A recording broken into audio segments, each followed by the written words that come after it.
नमस्कार, मैं आलोक। आज हम अध्ययन करेंगे दो बैलों की कथा। ये कथा मुंशी प्रेमचंद द्वारा रचित है। आइए स्टार्ट करते हैं। जानवरों में गधा को सबसे ज़्यादा बुद्धिमान समझा जाता है। हम जब किसी आदमी को पहले दर्जे का बेवकूफ़ कहना चाहते हैं तो उसे गधा कहते हैं।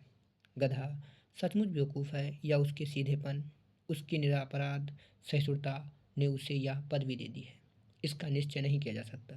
सीधी गाय सींग मारती है।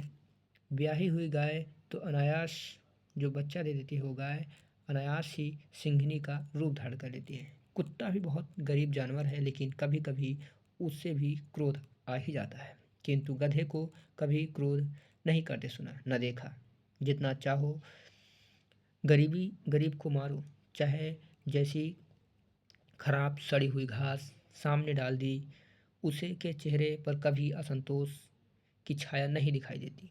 बैसाख के में चाहे एकाएक बार कुलेल कर देता लेता है, पर हमने तो उसे कभी खुश होते नहीं देखा। उसके चेहरे पर अस्थाई विषाद अस्थाई रूप से छाया रहता है। सुख दुख हानि लाभ किसी भी दशा में उसे बदलते नहीं देखा। ऋषियों मुनियों के जितने गुण हैं वह सभी उसमें पराकाष्ठा को पहुँच गए हैं, पर आदमी उसे बेवकूफ़ कहता है। सद्गुणों का इतना अनादर, कदाचित सीधापन संसार के लिए उपयुक्त नहीं है। देखिए ना, भारतवासियों की अफ्रीका में क्या दुर्दशा हो रही है, क्योंकि अमेरिका में उन्हें घुसने नहीं दिया जाता। बेचारे शराब नहीं पीते, चार पैसे कमाने के लिए बचा कर रखते हैं, जी तोड़ कर काम करते हैं, किसी से लड़ाई झगड़ा नहीं करते, चार बातें सुनकर गम खा जाते हैं, फिर भी बदनाम है। कहा जाता है कि वह जीवन के आदर्श को नीचा करते हैं। अगर वह ईंट का जवाब पत्थर से देना सीख जाते तो शायद सभ्य कहलाने लगते हैं। जापान की मिसाल सामने है। एक ही विजय ने उसे संसार की सभ्य जातियों में गढ़ बना दिया। लेकिन गधे का एक छोटा भाई भी है जो उसे कम ही गधा है, और वह है बैल। जिस अर्थ में हम गधा का प्रयोग करते हैं, उसी में से मिलते जुलते अर्थ में बछिया के ताऊ का प्रयोग भी करते हैं। कुछ लोग बैल को शायद बेवकूफ़ी में सर्वश्रेष्ठ कहेंगे, मगर हमारा विचार ऐसा नहीं है। बैल कभी कभी मारता भी है, कभी कभी अड़ियल बैल भी देखने को में आता है, और भी कई रीतियाँ से आपने असंतोष प्रकट कर देता है। अतएव उसका स्थान गधे से नीचा है। झूरी के पास दो बैल थे, हरी हीरा और मोती। देखने में सुंदर, काम में चौकस, डील में ऊंचे। बहुत दिनों साथ रहते रहते दोनों में भाईचारा हो गया था। दोनों आमने सामने या आसपास बैठे हुए एक दूसरे से मूक भाषा में विचार विनिमय किया करते थे। एक दूसरे के मन की बात को कैसे समझा जाता है हम नहीं कह सकते। अवश्य ही उनमें कोई ऐसी गुप्त शक्ति थी जिससे वह जीवों में श्रेष्ठता का दावा करने वाला मनुष्य वंचित है। दोनों एक दूसरे को चाट कर सूंघ कर अपना प्रेम प्रकट करते। कभी कभी दोनों सींग भी मिला लिया करते थे, विग्रह के नाते नहीं, केवल विनोद के भाव से, आत्मीयता के भाव से। जैसे दोनों में घनिष्ठता होते ही बैल धौल धप्पा होने लगता है। इसके बिना दोस्ती कुछ फुसफुसी, कुछ हल्की सी रहती है, फिर भी ज़्यादा विश्वास नहीं किया जा सकता। जिस वक्त ये दोनों बैल हल या गाड़ी में जोत दिए जाते और गर्दन हिलाकर हिलाकर चलते, उस समय एक की चेष्टा होती कि ज़्यादा से ज़्यादा बोझ मेरी ही गर्दन पर रहे। दिन भर के बाद दोपहर या संध्या को दोनों खुलते तो एक दूसरे को चाट कर अपनी थकान मिटा लिया करते। नाद में खाली भूसा पड़ जाने पर के बाद दोनों साथ उठते, साथ नाद में मुंह डालते और साथ ही बैठते। एक मुंह हटा लेता तो दूसरा भी हटा लेता था। संयोग की बात, झूरी ने एक बार गोई को ससुराल भेज दिया। बैलों को क्या मालूम कि मैं कहाँ जा रहे हैं, समझे मालिक ने हमें बेच दिया। अपना यूँ बेचा जाना उन्हें अच्छा लगा या बुरा कौन जाने, पर झूरी के साले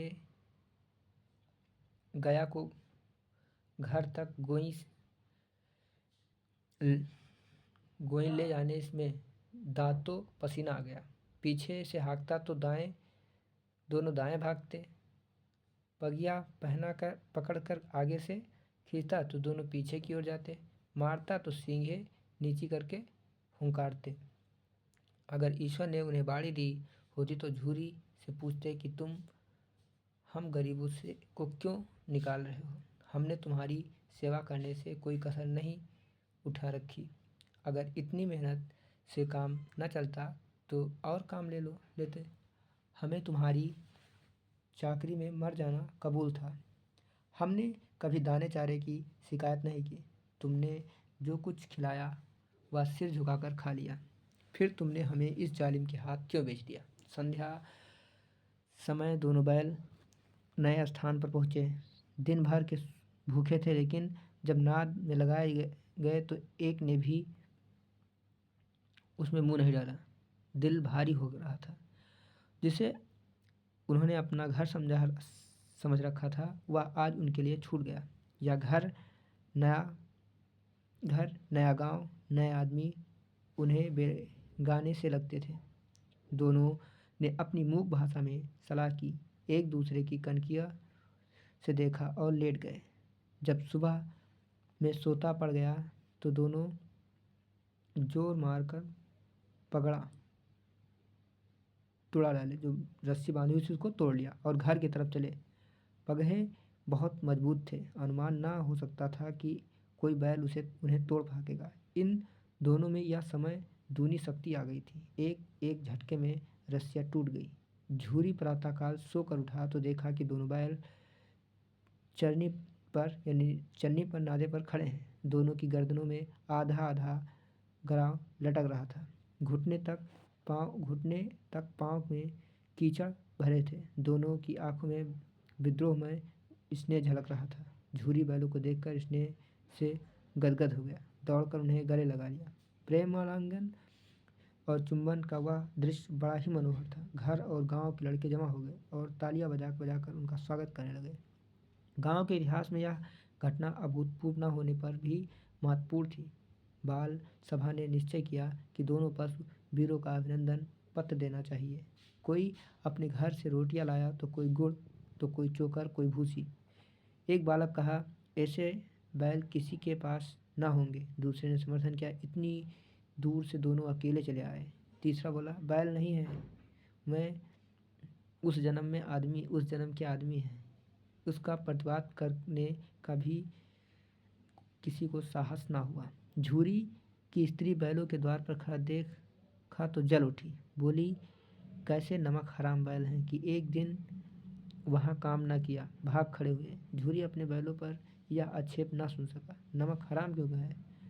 चारा दाना न दिया होगा तो क्या करते? स्त्री ने रोब में कहा, बस तुम ही तो बैलों को खिलाना जानते हो, और तो सभी पानी पिला पिला कर रखते हैं। झूरी ने चिढ़ाया, चारा मिलता तो क्या भागते? स्त्री चिढ़ गई, भागे इसलिए कि मैं तुम जैसे बुद्धुओं की तरह बैलों को सहलाते नहीं, खिलाते हैं तो रगड़ कर जोतते भी हैं। ये दोनों ठहरे कामचोर भाग निकले। अब देखूं कहाँ से खाली और चोकर मिलता है।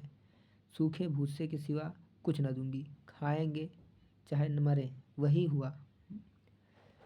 मजूर की बड़ी ताकीद की गई, बैलों को खाली भूसा दिया जाए।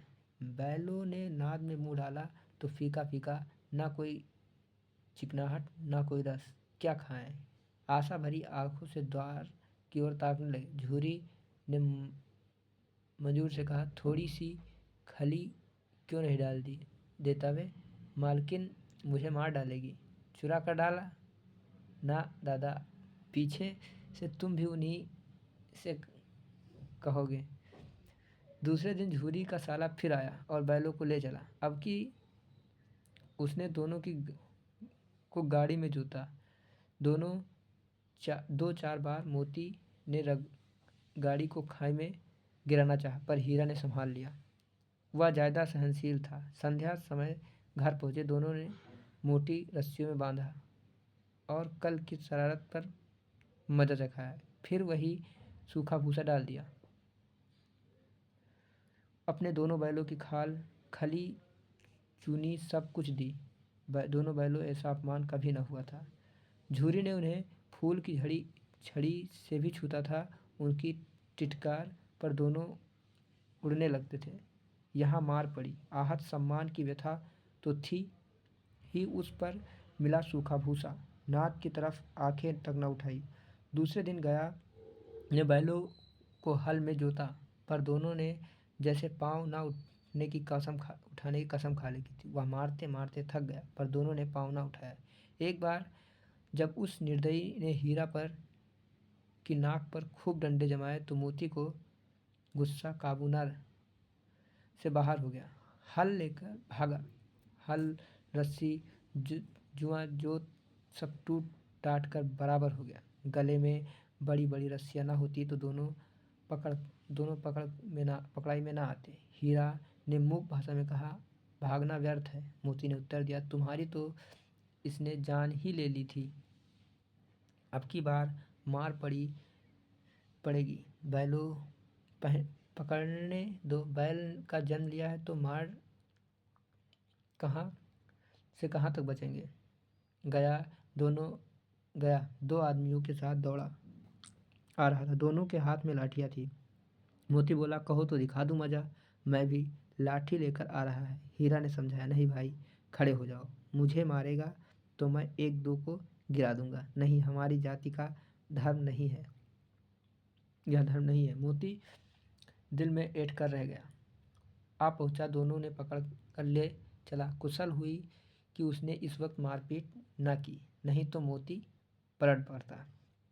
उसके तेवर देख गया और उसके सहायक समझ गए कि इस वक्त टाल जाना ही भल मनसाहत है। आज दोनों के सामने फिर वही सूखा भूसा लाया गया। दोनों चुपचाप खड़े रहे। घर में लोग भोजन करने लगे। उस वक्त छोटी सी लड़की 2 रोटी लिए निकली और दोनों के मुंह में देकर चली गई। उस एक रोटी ने इनकी भूख तो क्या शांत होती, पर दोनों में हृदय में मानो भोजन मिल गया। यहाँ भी किसी सज्जन का वास है। लड़की भैरू की थी। उसकी माँ मर चुकी थी। सौतेली माँ उसे मारती रहती थी, इसलिए वह इन बैलों से एक प्रकार की आत्मीयता हो गई थी। दोनों दिन भर जाते, डंडे खाते, आहत अड़ते, शाम को थान पर बांध दिए जाते तो रात को वही बालिका उन्हें 2 रोटियां खिला जाती। प्रेम के इस प्रसाद की यह बरकत थी। दोनों गाल सूखा भूसा खाकर दोनों दुर्बल न होते थे, मगर दोनों की आंखों में रोम रोम में विद्रोह भरा हुआ था। एक दिन मोती ने मूक भाषा में कहा, अब तो नहीं सहा जाता हीरा, क्या करना चाहते हो? एक दिन सींगों पर उठाकर फेंक दूंगा, लेकिन जानते हो वह प्यारी लड़की जो हमें रोटियां खिलाती है उसी की लड़की है ने उस घर का, जो इस घर का मालिक है। यह बेचारा अनाथ हो जाएगी तो मालकिन को फेंक दूंगा, वही तो इस लड़की को मारती है। लेकिन औरत जात पर सींग चलाना मना है, या भूल जाते हो? तुम तो किसी की तरह निकलने ही नहीं देते। बताओ, तुड़ाकर भाग चलें? हाँ, यह मैं स्वीकार करता हूँ, लेकिन इतनी मोटी रस्सी टूटेगी कैसे? इसका एक उपाय है। पहले रस्सी को थोड़ा चबा लो, फिर एक झटके में जाती है। रात को जब बालिका रोटियां खिलाकर चली गई तो दोनों ने रस्सियां चबाने लगे, पर मोटी रस्सी मुंह में ना आती थी। बेचारे बार बार जोर लगा कर रह जाते। सहसा घर का द्वार खुला और लड़की निकली। दोनों सिर झुकाकर उसका हाथ चाटने लगे। दोनों की पूछें खड़ी हो गई। उसने उनके माथे सहलाए, फिर बोली, खोल देती हूँ, चुपके से भाग जाओ, नहीं तो ये लोग मार डालेंगे। आज घर में सलाह हो रही है कि इनकी नाकों में नाथ डाल दी जाए। उसने गराव खोल दिया, पर दोनों चुपचाप खड़े रहे। मोती ने अपनी भाषा में पूछा, अब चलते क्यों नहीं? हीरा ने कहा, चलें तो, लेकिन इस अनाथ पर आफत आएगी। इस सब इसी पर संदेह करेंगे। सहसा बालिका चिल्लाई, दोनों फूफा वाले बैल भागे जा रहे हैं। ओ दादा, दादा ने बैल भागे जा रहे हैं। ओ दादा दादा, दोनों बैल भागे जा रहे हैं, जल्दी दौड़ो। गया हड़बड़ा कर भीतर से निकला, बैलों को पकड़ने चला। दोनों भाग गए, ने पीछा किया और भी तेज हुए। गया ने शोर मचाया, फिर गांव के कुछ आदमियों को भी साथ लेने के लिए लौटा। दोनों मित्रों को भागने का मौका मिल गया, सीधे दौड़ते चले गए, यहाँ तक कि मार्ग का ज्ञान रहा। जिस परिचित मार्ग से आए थे उसका यह पता न था। नए नए गांव मिलने लगे। तब दोनों एक खेत किनारे खड़े होकर सोचने लगे, अब क्या करना चाहिए। हीरा ने कहा, मुझे मालूम होता है राह भूल गए।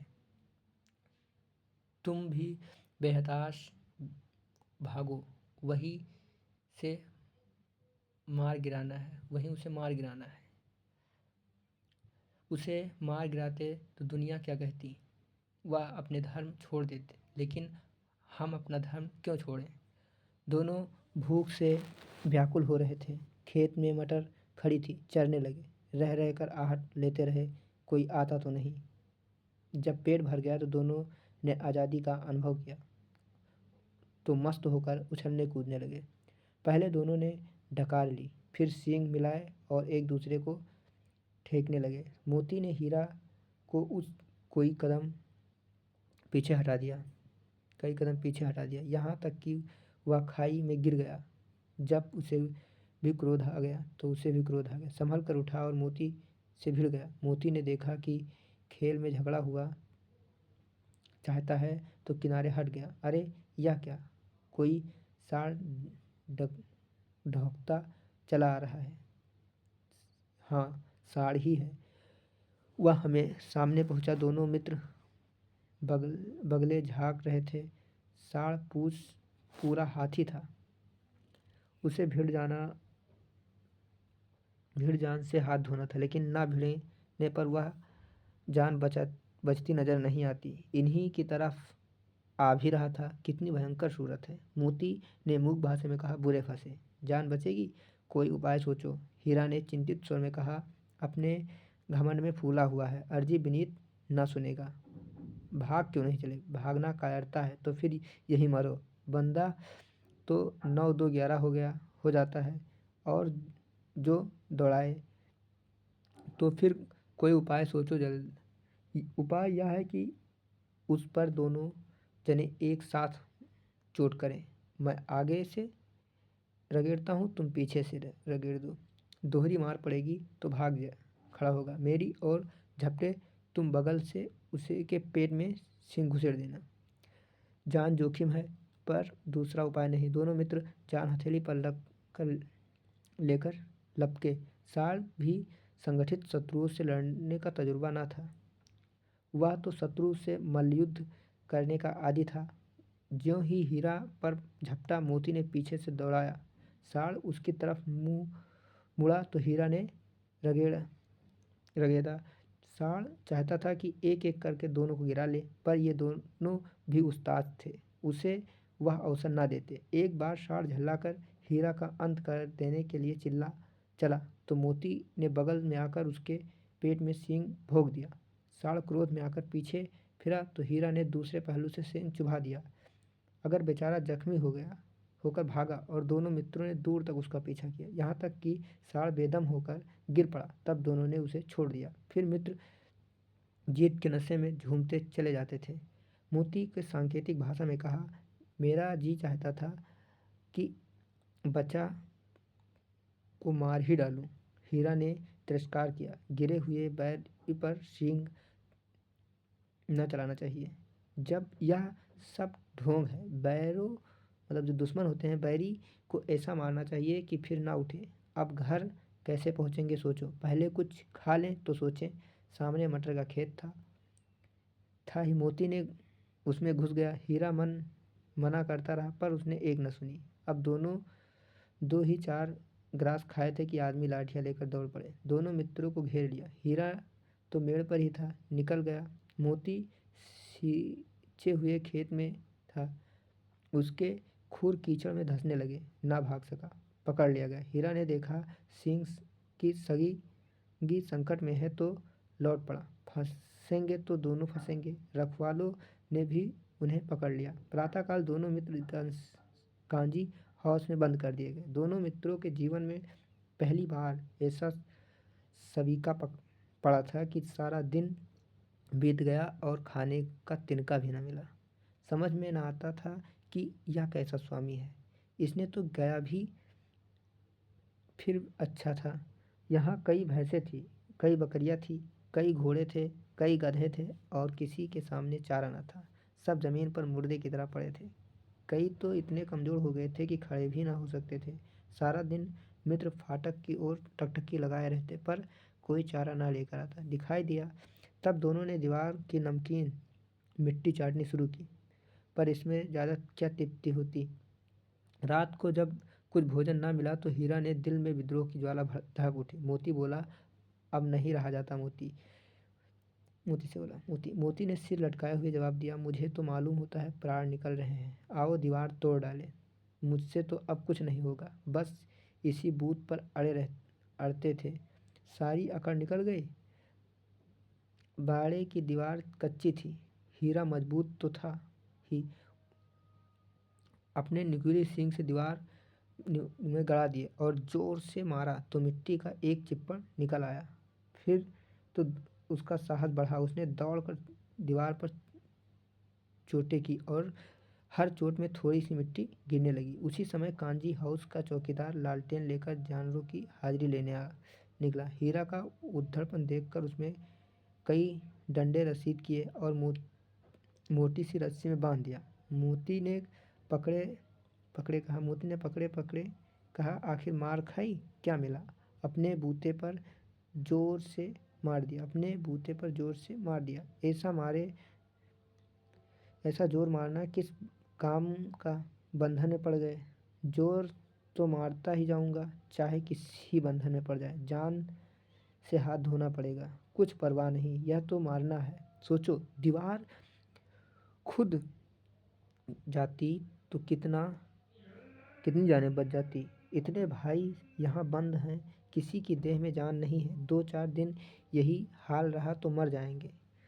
हाँ, यह बात तो है। अच्छा तो फिर ला मैं भी जोड़ देता हूँ। मोती ने भी दीवार में सींग मारा। थोड़ी सी मिट्टी गिरी और फिर हिम्मत बढ़ी। फिर तो दीवार की में सींग लगाकर इस तरह जोर करने लगा कि मानो किसी प्रतिद्वंदी से लड़ रहा हो। आखिर कोई 2 घंटे की जोर आजमाई के बाद दीवार ऊपर से लगभग आधा गिर गई। उसने दूनी शक्ति से दूसरा धक्का मारा तो दीवार आधी गिर पड़ी। दीवार का गिरना था कि अधमरे से पड़े हुए सभी जानवर चेत उठे। तीनों घड़ियां सरपट भाग निकली, फिर बकरियां निकली, उसके बाद भैंसों भी खिसक गईं, पर गधे अभी तक ज्यों के त्यों खड़े थे। हीरा ने पूछा, तुम दोनों क्यों नहीं भाग जाते? एक गधे ने कहा, जो कहीं फिर पकड़ लिए जाएं तो क्या हर्ज है, अभी तो भागने का अवसर है। हमें तो डर लगता है हम यहीं पड़े रहेंगे। आधी रात से ऊपर हो चुकी थी। दोनों गधे अभी तक खड़े सोच रहे थे कि भागो या न भागे, और मोती अपने मित्र की रस्सी तोड़ने में लगा हुआ था। जब वह हार गया तो हीरा ने कहा, तुम जाओ, मुझे यहीं पड़ा रहने दो, शायद कहीं भेंट हो जाए। मोती की आंखों में आंसू लाकर कहा, तुम मुझे इतना स्वार्थी समझते हो हीरा? हम और तुम इतने दिनों एक साथ रहे, आज तुम विपत्ति में पड़ गए हो तो मैं तुम्हें छोड़कर जाने अलग हो जाऊं? हीरा ने कहा, बहुत मार पड़ेगी, लोग समझ जाएंगे कि यह तुम्हारी शरारत है। मोती ने गर्व से बोला, जिस अपराध के लिए तुम्हारे गले में बंधन पड़ा, उसके लिए अगर मुझे मार पड़े तो क्या चिंता। इतना तो हो ही गया कि मैं 9 प्राणियों की जान बच गई। वह सब तो आशीर्वाद देंगे। यह कहते हुए मोती ने दोनों गधों को सींग मार कर कहा, बाड़े से यहाँ निकला तो अब बंधु के पास आकर सो जाओ। भोर होते ही मुंशी और चौकीदार अन्य कर्मचारियों में कैसी खलबली मची कि इसके लिए लिखने की जरूरत नहीं। बस इतना काफ़ी है कि मोती का खूब मरम्मत हुई और उसे मोटी रस्सी में बांध दिया गया। 1 सप्ताह तक दोनों मित्र वहाँ बंधे पड़े रहे। किसी ने चारे की एक तिनका भी न डाला। हाँ, एक बार पानी दिखा दिया जाता था, यही उनका आधार था। दोनों इतने दुर्बल हो गए थे कि उठा तक नहीं जाता था। ठहरिया निकल आई थी। एक दिन बाड़े के सामने डुग्गी बजने लगी तो दोपहर होते होते वहाँ 50-60 आदमी जमा हो गए। तब दोनों मित्र निकल गए और लोग आकर उनकी सूरत देखते तो मन फीका करके चले जाते। एक मृतक बैल का कौन कौन खरीदार होता। सहसा एक डड़ियल आदमी, उनकी सींग, उसकी आंखें लाल थी और मुद्रा अत्यंत कठोर, आया। दोनों मित्रों के कूल्हे में उंगली गोद कर मुंशी जी से बातें करने लगा। चेहरा देखकर अंतर्ज्ञान से दोनों मित्रों का दिल कांपने उठा। वह क्या है, क्यों है, यह क्यों टटोल रहा है, क्यों टटोल रहा है। इस विषय में उन्हें कोई संदेह न हुआ। दोनों ने एक दूसरे को भी नेत्रों से देख चुके थे।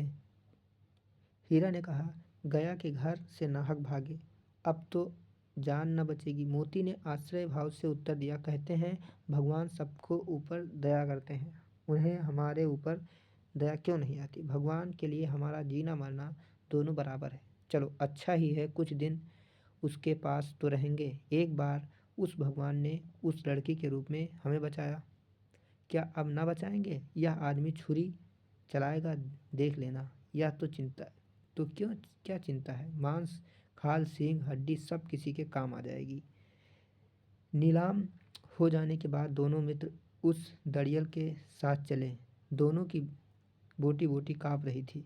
बेचारे पाँव तक ना उठा सकते थे, पर भय के मारे गिरते पड़ते भागे जा रहे थे, क्योंकि आज जरा भी चाल धीमी हो जाती तो डंडा जमा देता था। राह में गाय बैलों का एक रेवड़ हरे भरे घास हार में चरता नजर आया। सभी जानवर प्रसन्न थे, चिकने चपल, कोई उछलता था तो कोई आनंद में बैठा हुआ पागुल करता था। कितनी सुखी जीवन था इस पर, कितने स्वार्थी हैं सब। किसी को नहीं चिंता नहीं कि उनके दो भाई अधिक से अधिक के हाथ पड़े कैसे दुखी हैं। सहसा दोनों में ऐसा मालूम हुआ कि परिचित राह है, दोनों इसी रास्ते से गया उन्हें ले गया था। वही खेत, वही बाग, वही गांव मिलने लगे। प्रतिक्षण उनकी चाल में तेज होने लगी।